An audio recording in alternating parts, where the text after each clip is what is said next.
Can you get that cat background for us? Yeah, no, I've never been able to find the cat.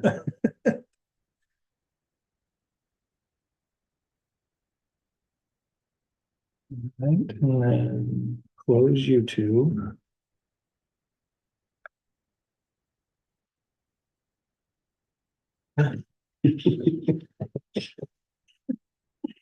That is us. We are now live and broadcasting for the tree board meeting, and I will turn it over to our chair, Greg Edwards. Hi, everyone. My name is Greg Edwards. I'm the chair of the tree board meeting. This is a regularly scheduled meeting of the tree board on July 10th. We'd like to go around the table and introduce ourselves. There's some new faces. I'm Annette Dodd. I'm on the tree board. My name is Karen Mary's daughter. I'm interested in maybe being on the tree board. I'm Will McBee. I'm a guest. I'm a master's student from the University of Maine, working with the Department of Forestry. So I'm Sophie Cameron. I'm also with the University of Maine, also a master's student. Also a guest. I'm Nick Rizzo, tree board member. Benjamin Arruda, City of Bangor, Forestry Manager. Aaron Hootery, Public Works Director. Jeff Davis, landscape architect for the city of Bangor. David Ludwig, tree board member. This will be my last tree board meeting. Okay, welcome, everyone. We'll start with approving of the last minutes, which Aaron gratefully picked up for us. Would accept a motion to approve the minutes as presented. I make a motion to approve meeting minutes. I second that All right, motion. all in favor? Woo. Good job, everyone. No changes then. Yeah, no. Yay, that's my first one. No changes. Spring tree planting review. All right. So for this spring, we replant any tree that we have taken down and gone through a whole review process to make sure that those sites that previously had trees are fit for replanting, and then recommend species that better fit maybe than previously planted species. This spring, we planted 59 trees. Of those, initial assessments all are doing well, with the exception of 2. One was a red maple on 499 Main Street over by the Federal Credit Union that was struck by a car. And then a second one is a larch that was damaged or vandalized on the Esplanade in front of 75 Cedar Street. But other than that, all trees we've planted are doing good. Great. So both suffered external damage, not, Yes. okay. Yep, not a result of poor planting or. Cool. And how was planting this year? Planting went very fast. I had help from 4 interns as well as the regular staff. We were able to get all 59 trees planted in, I believe it was 12 man hours, Wow, 12 to 16 man hours. It's less than 2 full days. So. and the rain this spring didn't hurt. No, that helped quite a bit. Good.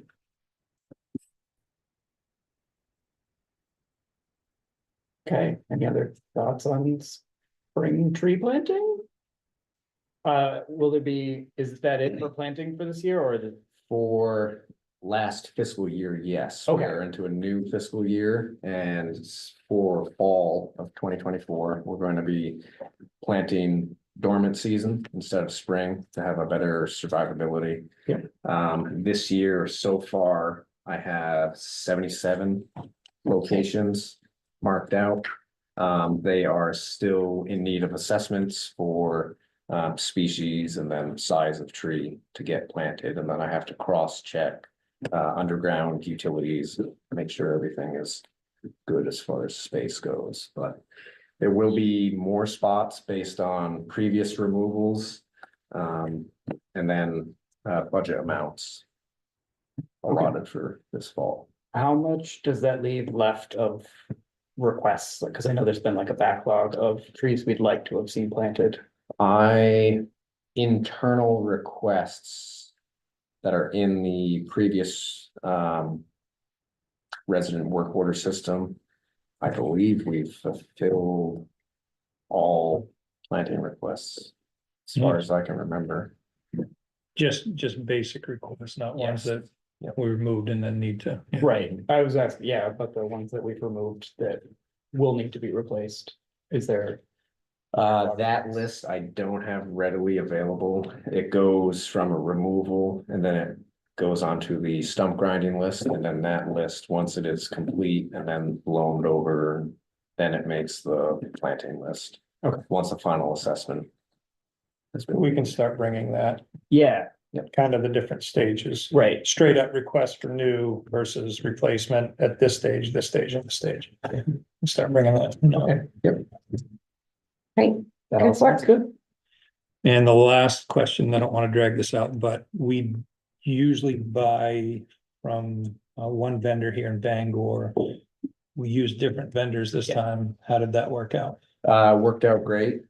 We had no order issues, one extra tree. Species diversity was greater and availability was greater at those outside vendors, so. Nice. Is that a local nursery or a different? Yes, it is, Plants Unlimited Okay. in Trenton. Yep. And then, Pearson Nurseries in Biddeford. And we did reach out to the local Sprigs as well, who we usually buy a good portion of ours from, and weren't able to get a timely response, so. We're required to get, for the volume that we're purchasing, required to get 3 verbal quotes. We got price lists from them, and then to meet our diversity, we just chose the least expensive. Okay. From the, we did have 3, right? We only bought from the 2, but we did have Yes, 3. yep, we had a master price list from Sprague Yeah. and their availability. Okay, so yeah, it was nice to see a little more diversity this time. Yeah, exactly, and I know I've been working with the master list from Spregs for the Bangor Beautiful projects and. Yep. I needed to see a little more diversity, so it's nice to know there are Oh, yes. options around. Yep. Okay. All right, Bangor Beautiful Spring Planting Project Review. I think it went pretty well, I mean, yep. How's your hand, Ben? Great. Perfectly fine. You learned some good lessons about burlap and bag, but yeah. They all look good, there's a little dead growth on the elm, possibly because it's been a few years before it was planted. Yeah, I think that was taken out and wrapped and then put back in the ground and then taken out and wrapped again, which is why the wire was so buried so deeply. And it is a banner year for elm dieback. Elms I've noticed along Route 9 in Eddington and Brewer are starting to decline rapidly. And elms along the streets and like Ohio Street, there's a couple of private elms that I've noticed are starting to show signs of decline and, necrotic leaves and stuff like that. I think last year's wet spring kind of spurred a cycle of Dutch elm. I know other communities in the area have Dutch elm prevention programs, and we only really have that one. Could you look at a price for what it would Yeah. be? Because if it's something that we could even get done Mhm. and paid for privately Yes. with just that one tree, it'd be nice, especially if I'd love to see that area become more pedestrian friendly and then more pervious pavement More to courteous, yeah. give that chance, tree a fighting chance. Yep. Be a nice little symbol. Can you give us an overview of what typical prevention measures look like? Typical prevention measures are very similar to any other like bark beetle damage or anything that you would use for EAB. So that would be trunk injections with a selected pesticide. And then you would follow the directions based upon, diameter of the tree and then Yeah. the chemical that you are using. So, It should be pretty affordable for one Yeah. tree of that size. yes. Yeah. Yep. Okay. We did have a question on the private donation side, because we did the 17 trees that were planted, and then Anya's tulip tree, and then Annette's dogwood. I know Annette's hasn't been planted. Has the tulip tree? I don't believe so. I believe that was in Tracy's purview because Right, it was parks. initially planned for Cemetery Park. Yes. So where is the tree? That I do not know. I believe it's still planted on her property. Okay. Yeah.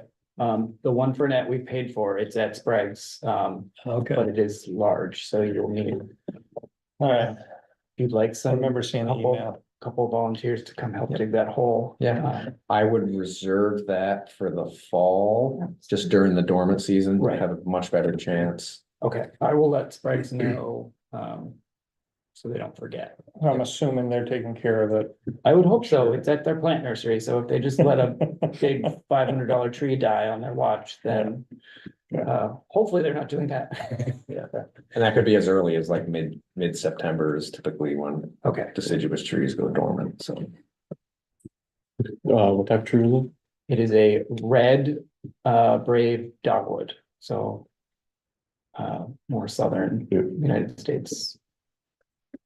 Where's the plan to put that? It is gonna be on a esplanade. Yeah, 12 Norfolk. It's already been dig safed and prior approved. The initial dig safe was just to clarify where underground utilities are. We plan to plant it by hand, so the dig safe can expire. We don't plan on using any digging equipment, so. Okay. It's very colorful in front of my house. They've kind of. Any other questions on spring planting? And I will save this for the end, but we already have plans for fall, so. Good.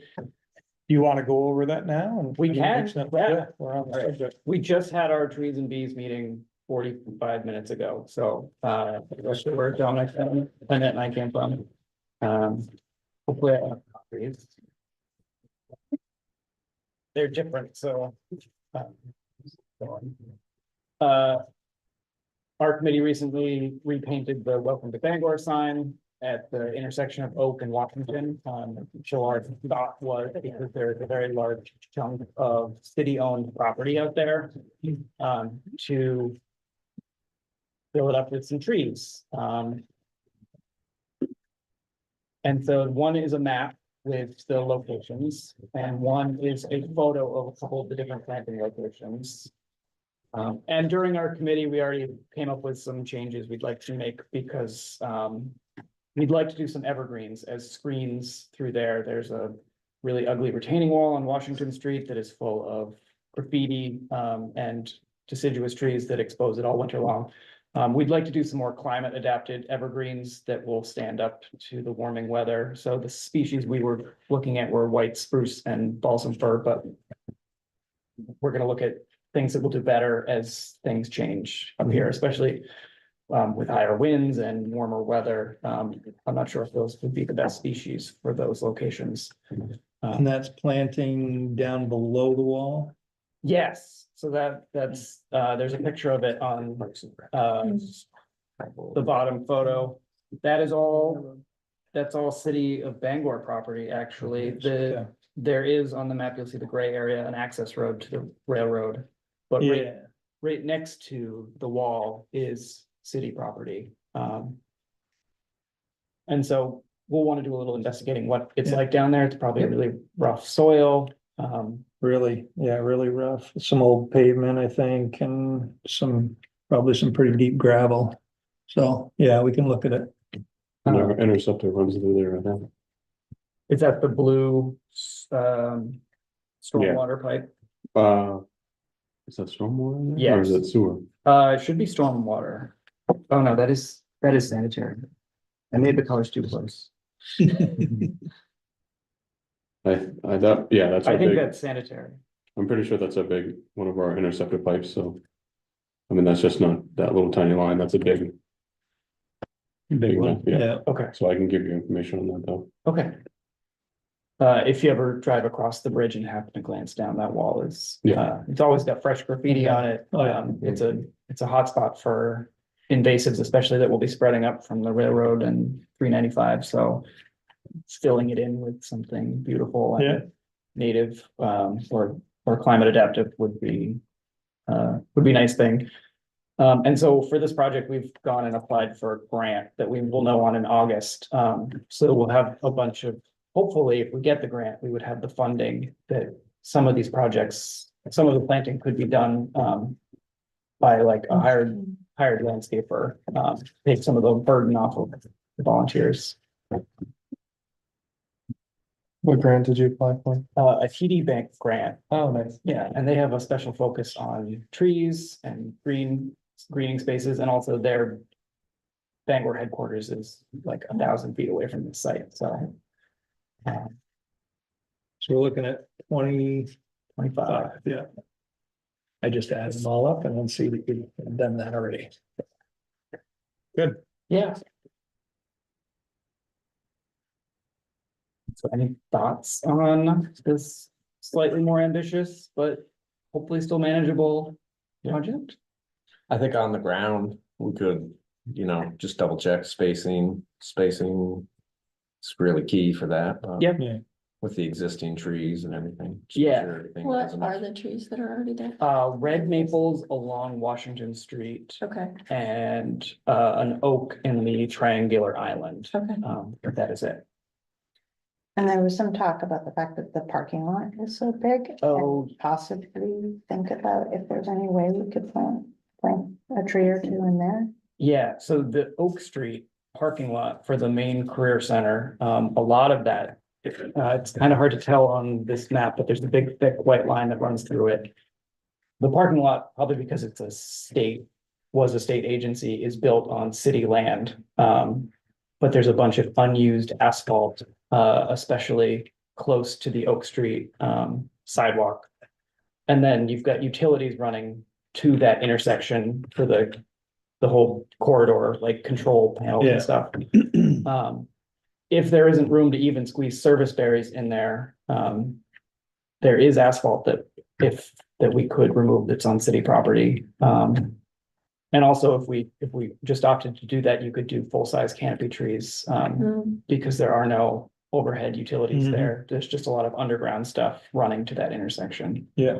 And you can't really tell from this map because it's just blocked out from the city's ArcGIS, that's pavement. But it's a big chunk of unused parking lot where there are no parking spaces. It's just sort of the corner where they continued to pave for some reason.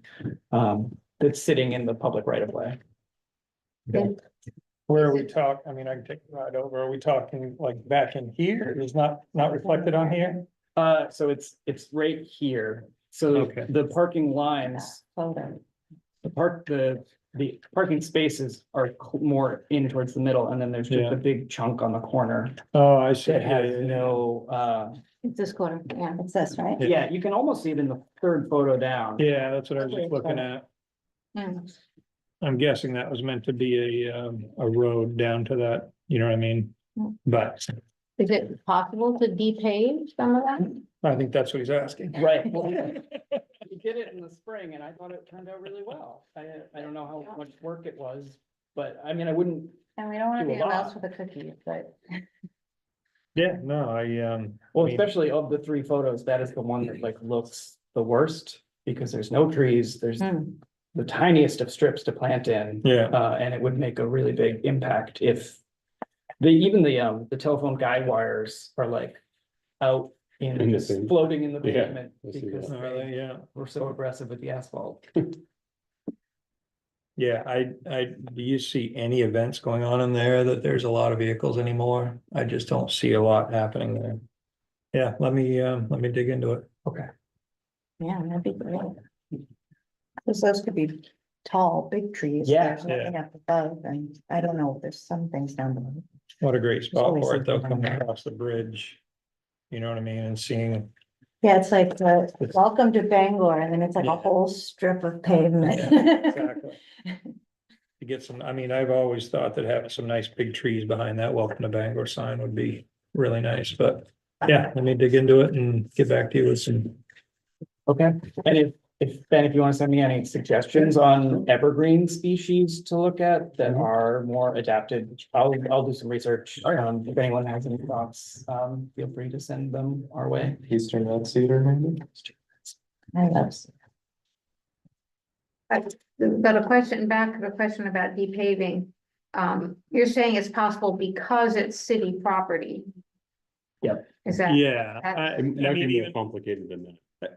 Depending on. But it's possible at all because it's city property? no, I think No. it's, the city can have a discussion with Yeah. a private property owner, can have a discussion with the state. I don't know.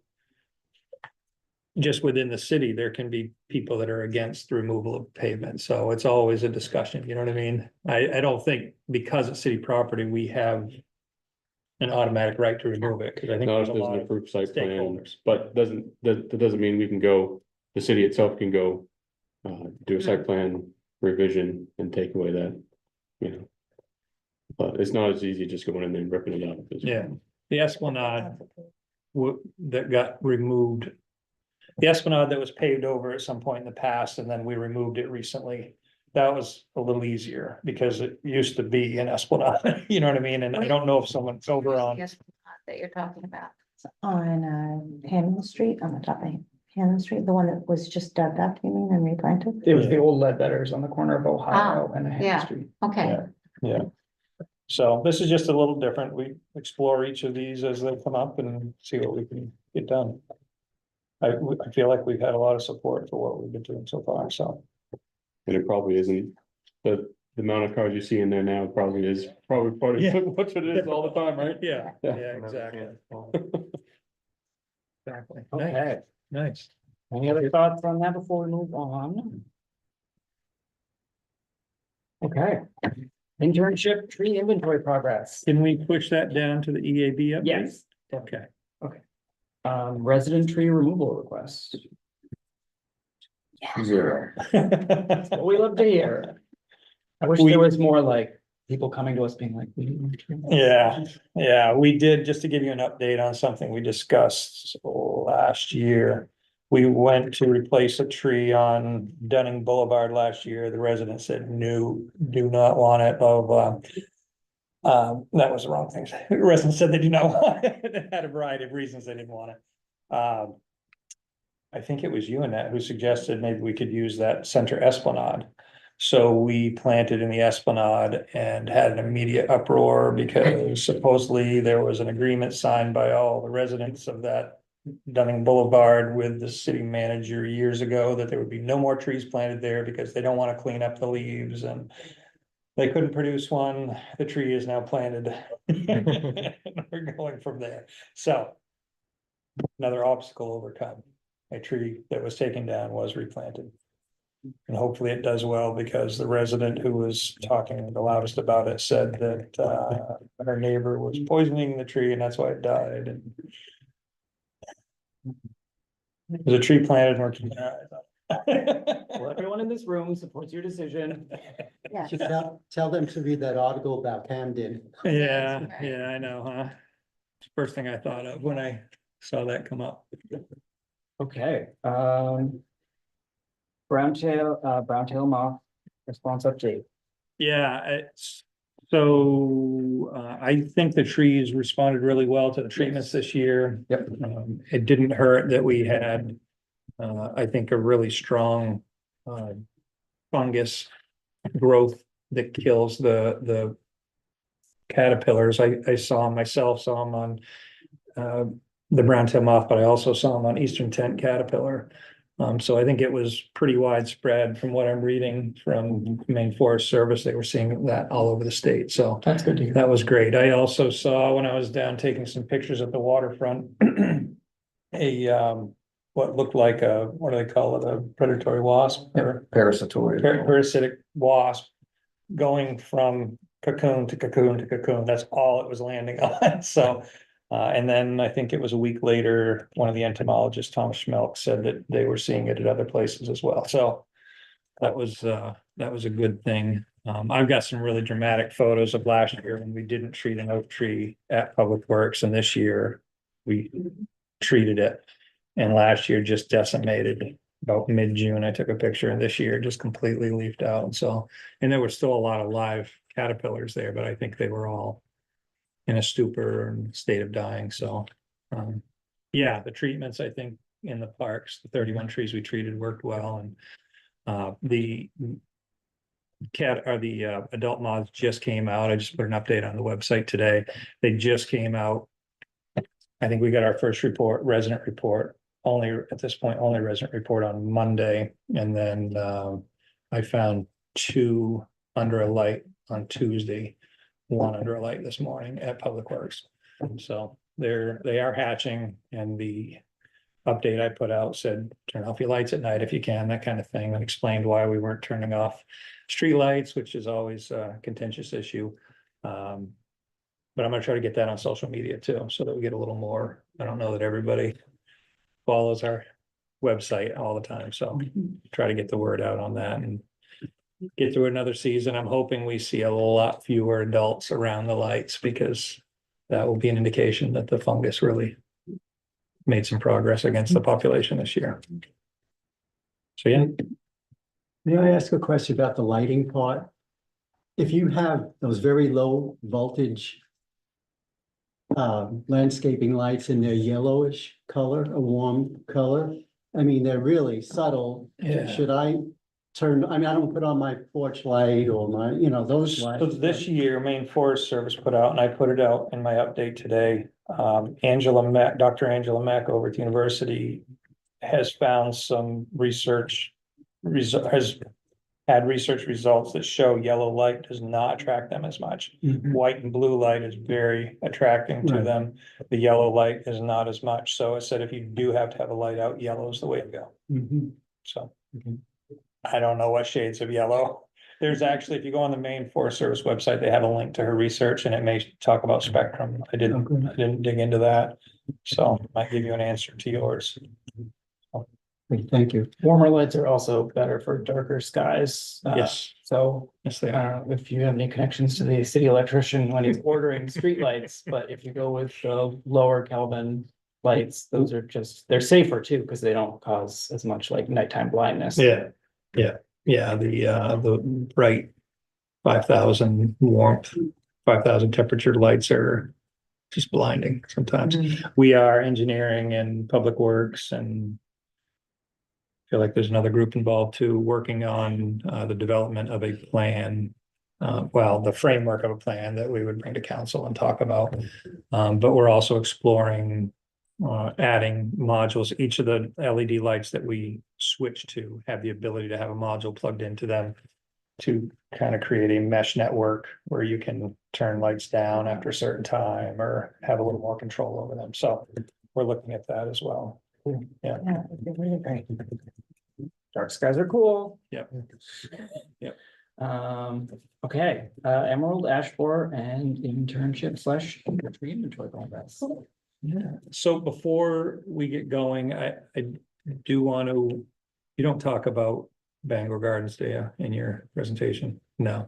So, Oh, well, the sighting, yeah, I mean, I can. yeah, just touch on it. That's all. Yeah, Ben and I were driving around for my orientation on my first day, and we were going through Bangor Gardens. Did we determine if that was in a right of way, that tree? It was not. It was not, so it was a privately owned, very large ash tree sitting at kind of the front of someone's property on a corner, and we stopped and checked it out because it had some pretty significant defoliation. I saw what I believe to be D-shaped boreholes. The state entomologist said maybe not, so I don't know. I did notice the Maine Forest Service has put out a decent number of purple traps kind of dispersed throughout the city. So I think Here in they're- Bangor? yeah, there's one in the there's one on, there's one in the Bog Walk, there's one down at Kunduskeg Park, and then I saw one in Fairmount Park. Yeah. Too. Yeah. So I Good. think they're keeping an eye on it. I know the one at the waterfront park got taken down. I was driving by there recently, not there anymore. So maybe it got moved. Something that's happened, but anyway. Interesting. Okay, so yeah, we suspect they're here. Although they would not give us an official, yes, they're here. I think rule of thumb is if it's in Herman, it's here. Exactly, exactly. Yeah. So yeah, quick presentation by Sophie and Will to talk about what they're doing. Do you want us to like stand up or? Nope. Okay, On the table. Just tell me when to change the slide now. sure. You can start. All right, sure. So I guess just a brief introduction. Again, I'm Will McPhee. I'm Sophie. We're both Masters of Forestry students with the School of Forest Resources at UMaine. And we've been working as interns ourselves and two undergraduate students also from the university with the city of Bangor for the summer to kind of start the preliminary process of dealing with the emerald ash borer problem that the city of Bangor is facing. Slide. Yeah, so we just kind of wanted to kind of kick things off with a brief background. I'm sure most, if not all of you are somewhat at the very least familiar with emerald ash borer, but just wanted to show some brief images and give some context for the city of Bangor and kind of just the larger situation in general. So the emerald ash borer is a small metallic green colored wood boring beetle that is invasive. It's originally from Eastern Asia around China and Mongolia. And you can see that area there, the purple, I think right there, and you can kind of see towards Russia, that's its native range. So it is invasive here in the United States. It's been here now for about 20 years and currently is found in about 36 of the 50 or 48 contiguous United States. And that number, that was as of 2022, so that number may well have grown, but that's what current research shows. And the reason that it is so detrimental, as I'm sure most of you know, is because of the S-shaped galleries, which you can see in that kind of bottom image on the right-hand side, that the larvae create as they bore throughout the phloem during the first year of infection. Those galleries cause the tree to girdle due to the inability of the tree to move the fluids and nutrients that would be there throughout the tree. So you kind of get that top-down mortality occurring. It would first kind of present in the form of defoliation, and it would progress from there. And as Sophie mentioned earlier, it is currently found in Herman, so right on our doorstep. So definitely something that we're concerned about at this time. But yeah, slide. And here we just briefly included some more photos just for some better context. You can see that image in the center. The bottom image shows both the adult beetle on the left as well as the larva on the right. And that larva, like I mentioned, is what causes those galleries, which you can see much more clearly up top on the right there. And then on the left, inside that white circle, you can see the exit holes, which Sophie had mentioned earlier that they thought they found on that tree that was in that person's yard. But you can see it's a very distinct D shape, which is caused by the adult beetle exiting the trunk of the tree and either flying off elsewhere, or alternatively being transported elsewhere. In the case of firewood, which I know has been a active subject recently with the firewood quarantine in effect. But slide. Yeah, so, and as well, we also wanted to briefly provide some more context for ash as well here in the city of Bangor. And throughout the state of Maine in general, there are 3 ash species that are really pertinent. The first being brown or black ash. It's the same thing, Fraxinus nigra. And that's a pretty uncommon tree here, at least for street trees, just because it is really found only natively in those lowland marshy areas. But here in the streets, we do see majority green ash, some white ash. And all of those species can be easily identified primarily by their leaflets. You can see that bottom right image kind of shows what their compound leaves look like. Typically with the black and green showing like 7 to 9 leaflets, with that terminal leaflet being a little bit more broad. And then as well, I think it's white ash has the 5 to 7 leaflets on one leaf.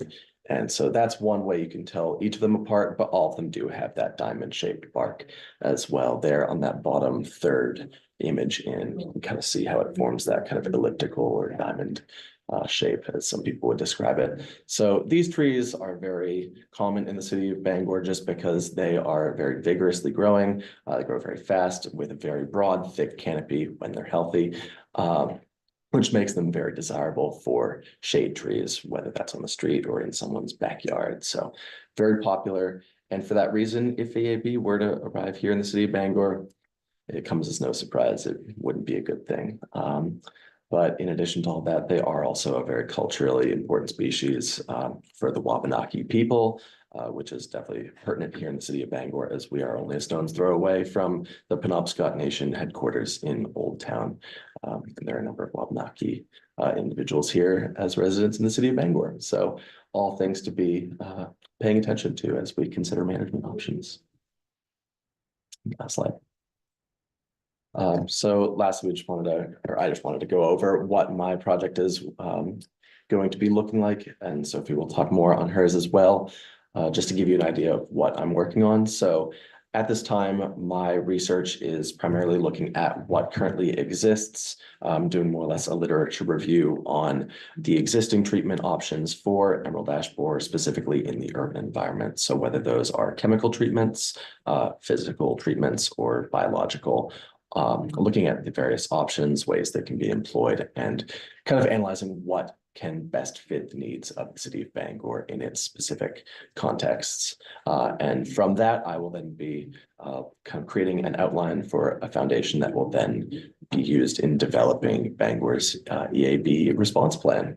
So yeah, Sophie. And I'll pretty much be picking up the ball wherever Will drops it.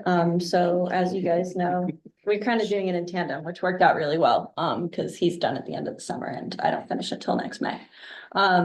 As you guys all know, we've been doing a 2024 street and urban tree inventory for the entire city of Bangor. I'll talk a little bit more about that on the next slide. But my project pretty much is going to be a majority dealing with that. So just the completion of that and then some basic analysis and data cleanup, and then using that as well as what Will has already found in the literature to do some economic analysis of EAB costs using the street tree inventory. And then additionally, currently in the works is some public outreach and education stuff. Erin has been helping me a lot with that, which has been great.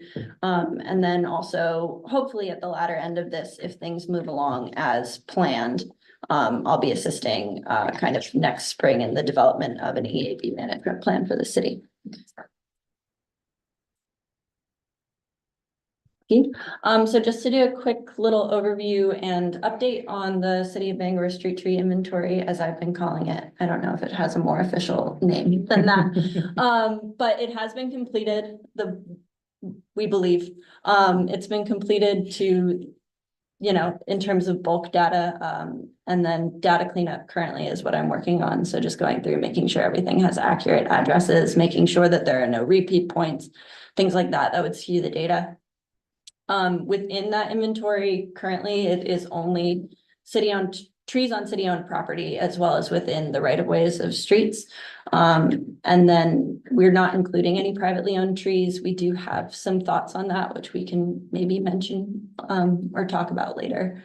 But currently we're just focusing on the publicly owned trees. The process of doing this, we used Field Maps, which is an ArcGIS application. So it's very conducive with kind of the infrastructure, the GIS infrastructure that the city already has. Essentially, we'd walk around with a tablet, which has a GPS accuracy of up to 10 feet, give or take. Each tree would be assigned a unique character. That's that tree dash or underscore 001-004. And then we'd set its status to either active, removed, or vacant. Removed would be if we see presence of a stump. Vacant would be if there's a pre-existing point, but there's no real evidence that a tree was ever there. If there is a tag number, like a little metal tag, we include that as well for identification purposes. Obviously, we want to determine the species, and then also if it's a recent planting, so the trees that Ben and all of us helped put in this spring all have the date that they were planted, as well as the DBH, which is the diameter breast height of when they were planted. What else? All the ownership is public because they're all public trees, and obviously these all have GPS coordinates attached to them, but we also included the nearest address should there ever be an issue with those GPS coordinates, so you can still approximately find the tree. And then additionally for each tree, we did an inspection, which includes the date that we were actually physically standing in front of the tree, which will be good for future usage if it's ever needed, if we see rapid decline. We also took a DBH at that time, and then we did a health assessment of each tree between 0 to 5, 0 being the tree is dead, 5 is excellent. And then we looked at any canopy intrusions on utility lines, buildings, streets, sidewalks, places that are heavily trafficked, and as well as root intrusions. So if it's pushing up the sidewalk or growing into someone's yard. Next. So before we move on, I just want, the tree inventory has been completed. That was an incredible task. And that doesn't just include the trees that we did in inventory in 2018. That includes everything. Right. Yeah. City parks and city streets. It's Just do the math. incredible. Mind can't even comprehend. I know, it's incredible. And it just you two? No, there were 4 Oh, of us. 4. Yeah, we had 2 Well, still, undergrads that that's helped pretty us. amazing. Yeah. Yeah, one with an iPad, one with a tape measure and just. It was a lot of long It days. includes, I do remember seeing you guys around. I was like, "Ooh, that's- it Yeah, includes cemeteries, schools. and Yeah, city. That's impressive. yeah, yeah, I could not be happier. I just want to take. You guys weren't just like standing off in the field somewhere. No. No, No, it's the I thing was, about I the was much GPS too tag. strict about that. Anyway, this is the map we got out of it. So on the, well, I guess my left, that is all of the trees within the city. So that's, the red marks are active, or the green is active, the red is removed. You can kind of tell this isn't the best format to see it because those points are all really densely packed in. Ben and I are going to be working on a story map that's a little more interactive so that we can share that with the public and they can kind of look at each tree, and all of those points will be scaled based on the size of each tree. And then on the right, now bad news, sorry guys. On the right is all of the ash trees within the city. Again, this, you can see it's pretty evenly spread throughout. So the total number of trees that we had in our inventory as of 5 days ago, because this is adjusted as I've done some kind of checking, is 8,817 active trees within the city of Bangor. And then the total number of ash within it is 1,870. So that's 21.2% of our canopy coverage. So as Will was saying, that is going to be a very significant loss. Yeah, That's just the public. Yes. that's just the public trees. But That the- does not include any trees in people's backyards. The partial inventory we did in like 17 had it at like 25%, so this is slightly better. Yeah. Next slide. So, some of the potential management strategies, again, I'm sure you guys have all been reading up on this. Removal is kind of always the primary thing to do. And you would be removing trees that are showing signs of infestation before they become hazards, especially those over streets, sidewalks, buildings, utilities. You don't want to, cause more damage than needs be. That's why we were taking all of that data on intrusions, so that I can kind of just do a selection and pick out the ones that are of the highest risk. And those removals would be done in a tiered process, so as not to do a massive shock to the urban ecosystem all at once. And also, I don't think we physically could take them all out in 1 year. Additionally, treatment. So this is very similar to Browntail in terms of treatment. I think actually they use same, yeah. So that would have to be trees that are not yet exhibiting any sign of EAB though, so you couldn't have any canopy loss, you couldn't have any blonding at the top. You would have to be very sure that the insect is not already in the tree. And then additionally, we want to do single tree evaluations for like significant landscape trees within parks that are of no risk to anybody, so they won't fall onto a sidewalk or a street, to determine kind of how many we treat and which ones we treat. So that's just essentially looking at the ecosystem services an individual tree provides and determining whether it's worth the long-term investment. Additionally, replacement, obviously, as you guys have been talking about, we want to try to maintain the future canopy coverage, and starting now is always good. So obviously replacement efforts are going to seek to ensure that new plantings are climate change hardy species and that they're placed in appropriate locations. So no more Norway maples underneath power lines. And then additionally, like we were saying, with these purple traps, monitoring is an option, and it's something Ben has been preliminarily working on. Did you order them today? Okay, we are going to be ordering traps. And we're also with the public outreach part of this. I've been talking with Bangor High School about possibly getting a couple of students to work on kind of a monitoring project in the area of the high school, which will be good for us to have that internal data. Some things to consider, obviously, the continued effects of climate change, costs of each management strategy. Additionally, we want to kind of come up with a way to also incorporate the private property within the city. And because it's going to be a massive financial burden to many, many people. Some of the biggest trees are just sitting in people's backyards. So we want to see if there's some cost sharing that can happen there. And then eventually, obviously, the overall aesthetic quality of the city landscape and trying to maintain that as much as possible. Next one. So just to kind of hit the point home on maintaining dense urban canopy coverage, because there have been cities where they've sort of approached this as, we'll just get rid of all of it and that'll solve the problem, which, I mean, it prevents public safety hazards, but it definitely changes things within the city. So this is a really cool graphic from the Nature Conservancy on benefits of urban trees. Some of the ecosystem services that urban trees provide are air pollution filtration, reduction of the urban heat island effect, increases in overall public health, stormwater management, increased property values, carbon sequestration, and improved city aesthetics. The three that I really want to touch on that I think are the most important for Bangor specifically, the first being the urban heat island effect. As we were just seeing, there's a lot of pavement and impervious surfaces within the city, and those dark surfaces attract light and retain heat. So you can be looking at a 2 to 4 degree increase in Fahrenheit within urban areas versus the suburban and rural areas outside of them.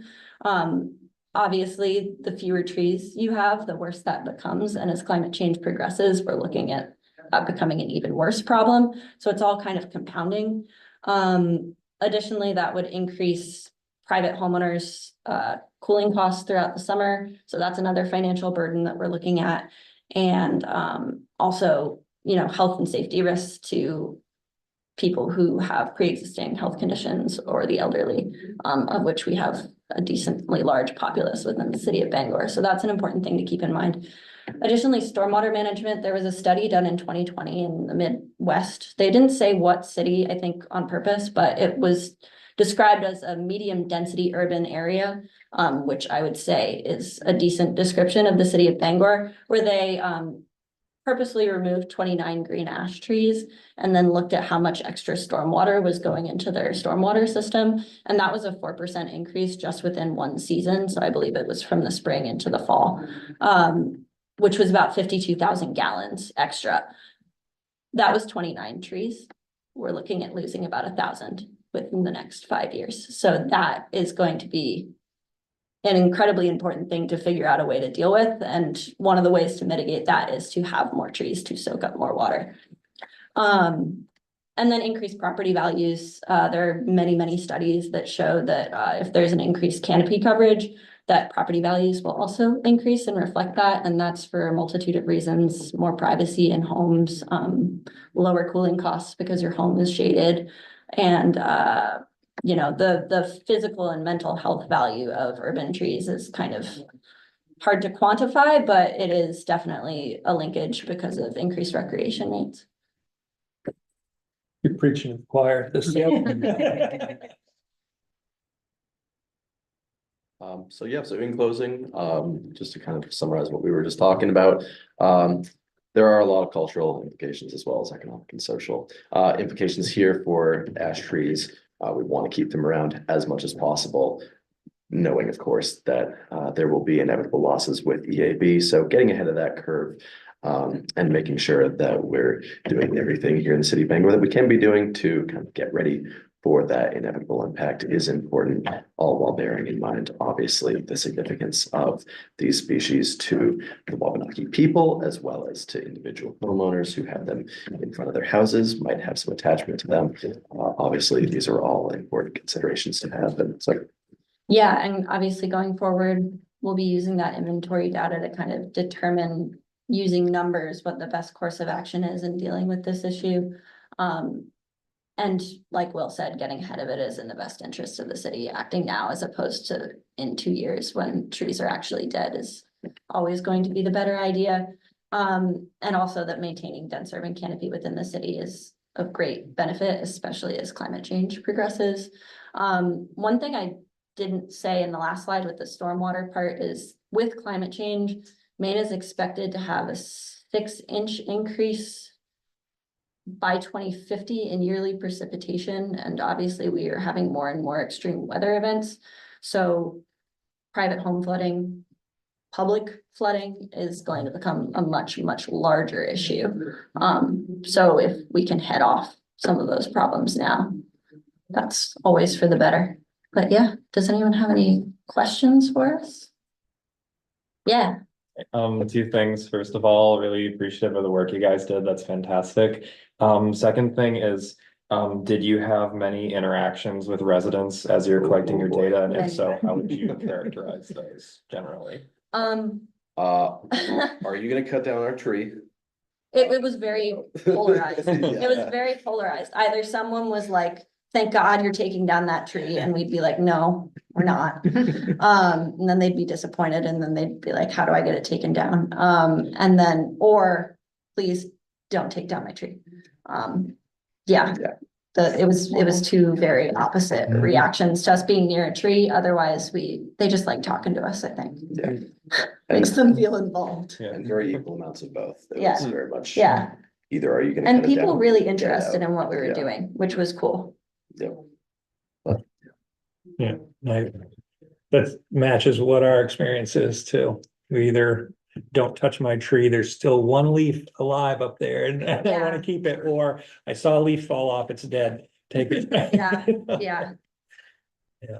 Some educational information that we have with our arborist crew that are out there on the ground, so that when someone says something about trees that is negative, you can be like, here's a pamphlet and here's why trees are Yeah, amazing. we actually, Will and I just developed two kind of leaflets, because the other part of this is the private property aspect of it, and we're thinking we can have some self-reporting of ash on private property, so we can get some kind of rough numbers. Yeah. I also forgot to say that all of those numbers we're assuming to be an underestimate. Just because we can't guarantee that we have covered every single inch of the city. But yeah, having some self-reporting on ash and self-reporting on EAB and just providing information. To that point, this was only urban parks and streets. This didn't include Essex Woods, Brown, Yeah. City Yeah. Forest, none of that stuff, so, yeah, that definitely. Are there any controls right now on firewood? We just got a load of firewood delivered and we had 3 ash trees From on out of the our county? property. Not out of the county. Okay.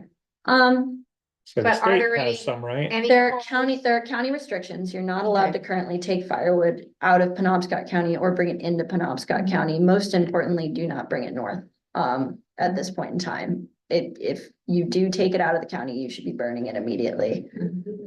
Within this, I don't know if you know, Within- Penobscot County is a massive county. Massive. It goes up north. yeah, so that being said, I don't think there's anything currently on like the city or township level. No. So, yeah, There isn't. it's kind of, yeah, the tricky thing about this is that you don't really realize it's a problem until it's already too late. Like Yeah. since it starts from the top down, Hmm. you don't ever, like, you can't, that's the issue with having, doing the IDs is you would have to be in a bucket at the top of the tree looking for boreholes. And by the time it's, an issue, it's already been there for 5 years and it's definitely in every other tree that's around it. Yeah, and the first symptom that you really do see is that kind of slight defoliation, some blonding. Yeah, And by that time, the blonding is caused by those S-shaped galleries I was talking about, and those are really the death sentence. And aside from that, the slight defoliation going from the top down, Yeah. you'll just never see it when it's only just beginning, and even by that point. So you'll have the plan in place, hopefully within a year? Or what are we thinking? What are we? I was wondering, I mean, the idea is they will present. They'll finish their projects.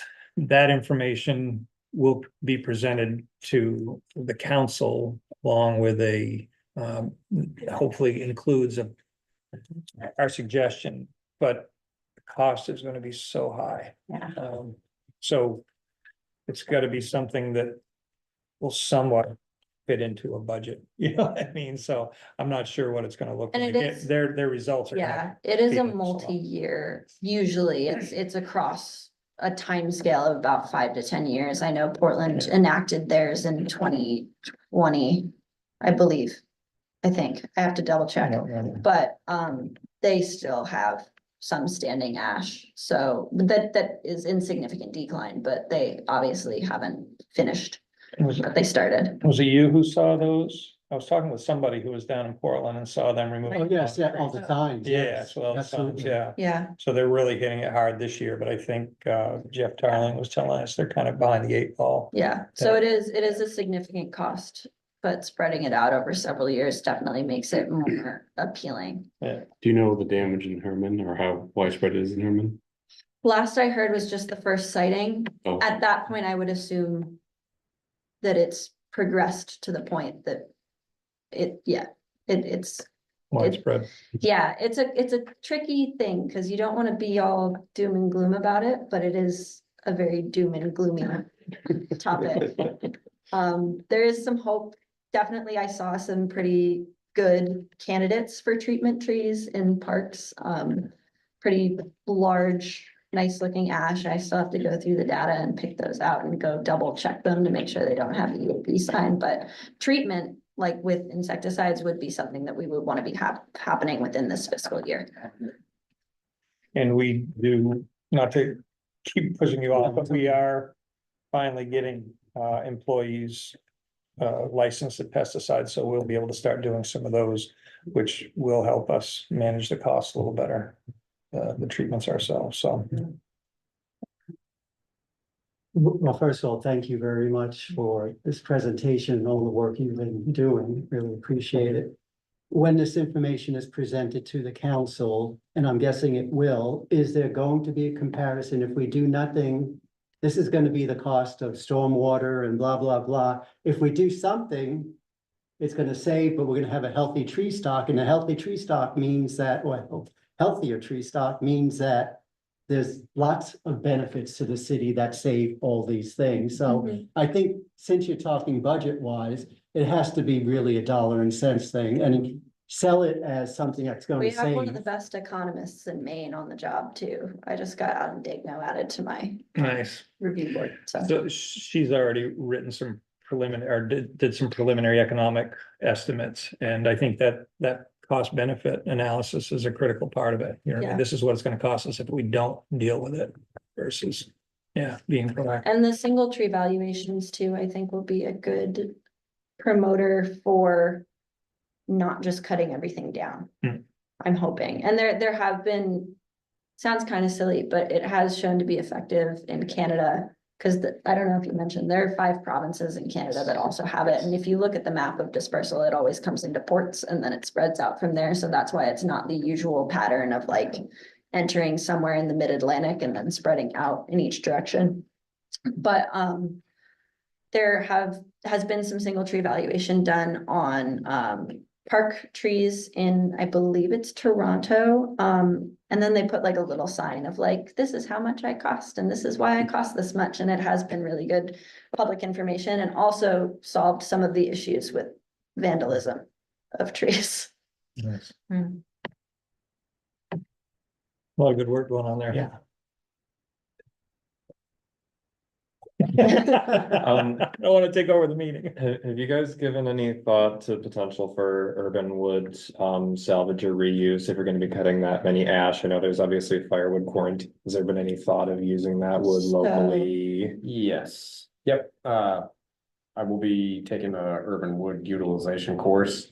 And then looking at specific projects where we can work in tandem with Parks and Rec and And it's still in the early stages, but I would like to better utilize some of the debris we create and then residents create versus what our current solution is, so. Additionally, I think with brown ash, we have been in communication with some Wabanaki indigenous folks, what was the building? What's the name? Oh, the, right there on the corner that you guys worked with the youth. Yeah, Yeah. yeah, and just getting them involved, especially with the brown ash component. I know that there is definitely some in the Bangor City Forest at least. So if there is removal of those trees, And what do they do with it? Like give it to people to make art or to? Baskets. And there's Baskets, actually yeah. at the That's what I was wondering. Portland Museum of Art right now, Jeremy Frey is this like. oh my God, it's prolific- beautiful. It's like mind blowing. It's beautiful. Look up Jeremy Frey and Woven, and he's been working in Maine forever. Yeah. And where that is, where? It's at the Portland Museum of Art right now. It's like incredible. Yeah, it is. So we have reached out as part of our public outreach and planning is reached out to Passamaquoddy and Wabanaki just to try to coordinate what could be done there. And it may be something as simple as firewood. I believe, right? As long as it stays in county and. Yeah, yeah. Yeah, instead of just grinding everything up like we do now, grind it and send it to a biomass for burning. Seeing if there's some other options. That's very much part of her project. Just thinking about replacing trees or getting other trees if the ash are not gonna be sustainable for a period of time. Does this oversight include shrubs?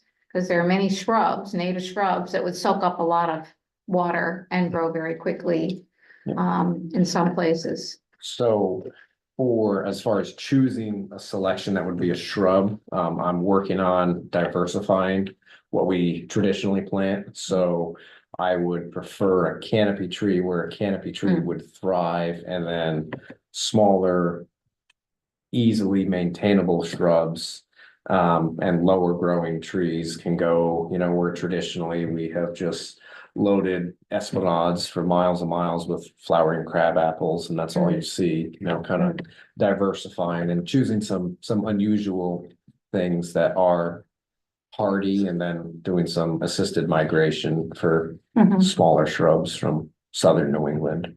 I know that with climate change, just in the last couple of years, a temporary stream forms in my backyard in these heavy rain events. And so I consulted with a master gardener trainer at Cooperative Extension, and I've now planted 2 willow shrubs at where the stream enters my backyard to help soak up some of that water, and because it's all running down and then going into a stormwater drain. Smart. Nice. But that's something that could be temporary replacement. Again, native, hardy, quick growing. And then later, if you can plant a canopy tree there, but if you've got lots of quick, trees going out at a fast rate. Yeah. I was just thinking about some shrubs. Look at interim solutions. Yes, and long-term right, solutions, and it right. takes a while, even if we buy Yeah. a bigger caliper tree, still just takes a long time to develop canopy, so. Yeah, It's a good idea. yeah. Nice. All right, taking a look at the time. Yes, I know, sorry. Any last questions? I did have one question, because you had talked about, you had some thoughts on private trees. And the neighborhood I grew up in was lined with ash trees, but it was built in the 70s. I think the trees were all put in by the developer, like over the right of way line. I was interested to hear your thoughts on. That might be more of an Aaron question, because I don't know what the jurisdiction. Yeah, it's tough. Number one, we're going to add planning very soon to add EAB reporting so that people can give us suspected sightings so that we can investigate. Number two, start up a little bit of the citizen reporting of private ash trees through SeeClickFix as well, so that we can start to get a handle on that. And then I've already reached out to Community and Economic Development just to see what kind of options we have to the city can afford to help residents, because there's just gonna be so many ash trees that need to be dealt with. So are there other options that we can deal with? And I think maybe once we get verified sightings from Maine Forest Service, maybe that will open up other options. But that's gonna be extremely expensive for residents. And a Maine Forest Service webinar we were on recently talked about in New Hampshire, where they've just kind of ignored the problem and the trees completely died.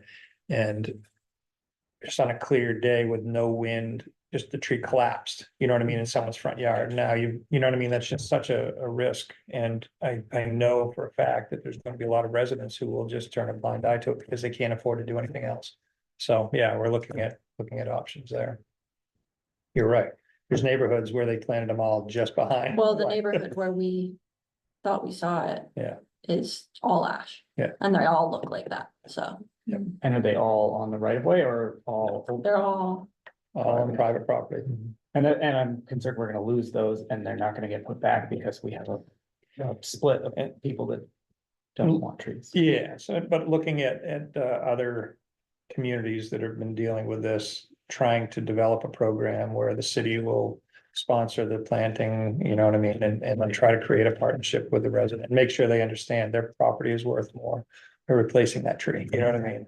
It's now a thing on Zillow. It'll say mature trees under certain properties, which is always nice Yeah. to see. Yeah. that is, Yeah. So yeah, that's definitely part of the thought process as well. And is it possible to plant a nursery tree under an ash tree that would survive under the shade canopy? it as long as it would it's likely alive? be damaged upon removal of the ash. Yeah. Depending on size of the ash, and also a lot of the trees that do well as street trees are ones that require full sun. Okay. The only other thing we have is the urban forestry management plan update, but we're kind of waiting on a grant for that. So Yeah, I just wanted to say we did really receive some preliminary positive feedback on that, waiting on final word. We have our fingers crossed. And word should be coming out fairly soon. I think the money was supposed to be awarded in June.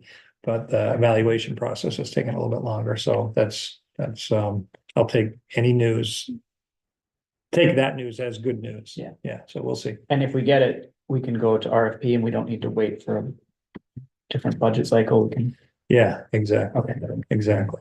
Yeah, and the money's, like I said, it was supposed to be awarded in June, so we can move forward very quickly with that.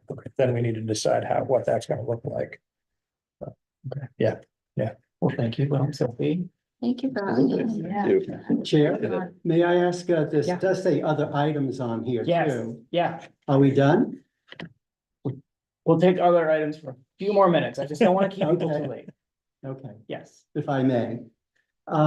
Question, since, in general, because of age of trees, we lose trees in general, and now we are gonna be losing a lot more trees. My question is this, when, say, for example, specifically, a neighbor of mine had a gas line brought to their house, which is fine. And of course, now Bangor Gas is being purchased by Unitil.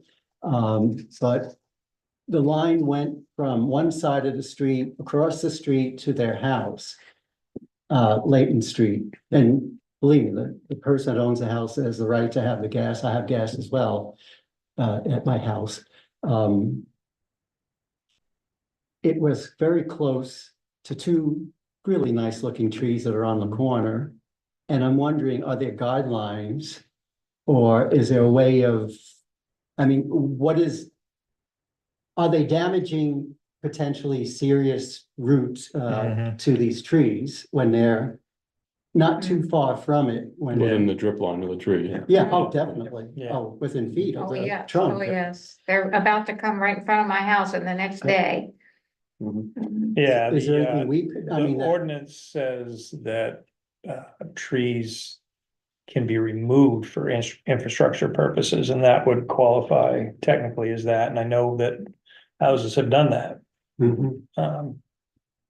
They Could- do have the option to bore, Yes. and they could do that, which would be a lot less damaging in certain situations. I don't know if they're, They Yeah. bore main line, they don't bore service. they bored my house. They bored Yeah, the because service line? yeah, I've had several addresses that were bored.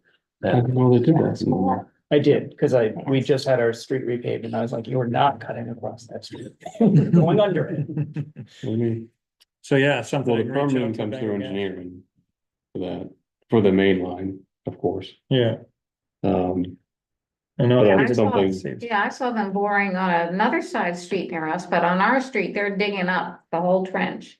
So I thought they were gonna bore, and I was some, surprised. so they have a lot of rules too, so if they can't verify certain services, they have to open trench.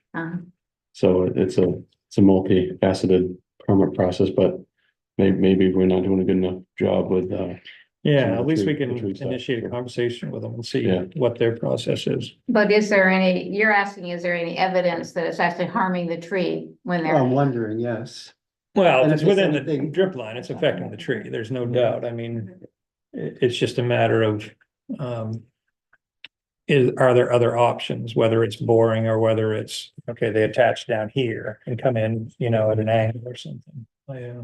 Yeah. I'm And not we sure, can't not note the familiar. tree. Could that be part of the information for a tree if, Well, if you're so- doing inventory? So we do the health check, and so we'll have a baseline at least this year of what it looks like this year, and Yeah, maybe someday it'll get yeah. repeated. As is the intention of having an inventory, is for them to be repeated every X amount of years. Well, the so- idea is that they get pruned on a regular basis and that gets updated each Yeah. time we touch the tree, so. Mhm. It's living inventory, Yeah, so. so ideally there will be documented evidence of decline. And occasionally, since the year I've been here, some contractors are pretty good about letting me know. I know I've had maybe 10 or 12 interactions where contractors have called and let me know that they will be close to a tree Mhm. and need an assessment done, whether or not that tree is gonna make it. Typically, those contractors are subs for the city, so, but it is being done, not as much as, Doesn't have to get done. yeah. Is there any remediation that could be done after the fact, like fertilizer spikes, feeding the tree, trying to give it a little extra treatment to recover from You could, trauma? you could try, but it would be a lot of wasted energy. Some contractors I have suggested using air spades, but that's a whole extra expense. Logistical challenge for that. Yeah, there's a lot more work. But it's something we can have a conversation with those folks about. Yeah. So, certainly watch it in the permit process. Okay, any other items? Mary joined us today and I think I'm sorry, Mary's not, Karen joined us today. Because she had applied for a position on the board. I don't know if everyone was here when we talked about that. And David has let us know that he is, this will be his last meeting. So, I will announce his resignation to the city clerk's office, who I believe will reach out to Karen. So, just wanted to throw that out Thank you there. for coming here and thank you, David, for your Can I service. ask one quick question beating down about the door. that, and not about that specifically, but can a person, and I guess we did it for this time, in regard to, say, the landscaping people who were looking to fill those two other, could they be outside the city and Yes, business owners? Like, say, I think we went through this already, but like a nursery yeah. manager, would that qualify as one of those? Oh, Not well, I think- I don't know what license and, yeah, I think they have to be licensed. I think it says a licensed arborist or landscape architect, and there's state licensure for both of those. Mhm. So, yeah, but there is no residency requirement. Okay, and for future replacements, can there be family members, like spouses, partners, or is that not? I don't believe there's anything against, anything in the rules Okay, against that. thank you. Okay, unless there's anything else, we'll adjourn us a little bit late, but we had a lot of good things. I was just gonna say, a lot of good Really conversation. important work. Thank you. everyone. Good, thank you. I've been looking for volunteers. Yeah, I will be.